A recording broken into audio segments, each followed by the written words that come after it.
Howdy, everyone. The footage you just witnessed was taken from another creator, and their name and tag are on the video clip itself. This is one of the large libraries in France. It would be akin to like the New York Library or the Library of Congress, which has basically been set on fire by rioters. Now, the whole riot in France this time started with the shooting of a French citizen who was of immigrant descent, I believe West African, was shot by police. And I don't have a lot, I hear conflicting excuses as to what happened. So I'm not going to get into what happened with the young man being shot. But I do want to go into what we saw there. So imagine you're on vacation or you're on a business trip and you're slated to be there for weeks and something like that happens.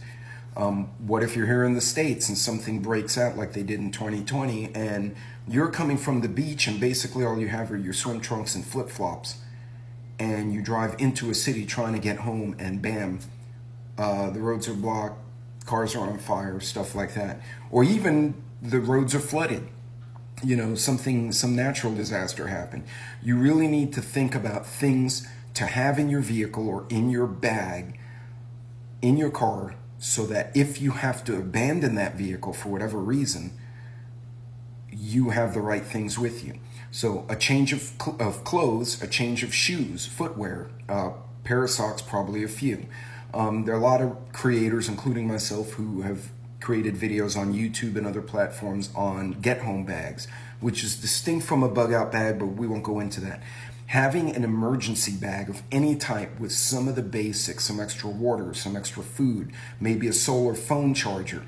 These are things everyone should have in their vehicle. Now you can get elaborate, which some of us do. You can keep it very basic and put it in like a Tupperware under the back seat of your SUV or your car.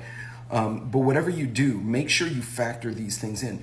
Imagine someone on a business trip comes out of their hotel and that's in the street and they don't have a change of clothes. You're in a business suit. You can't blend in if you're in a suit and everyone else is in a hoodie.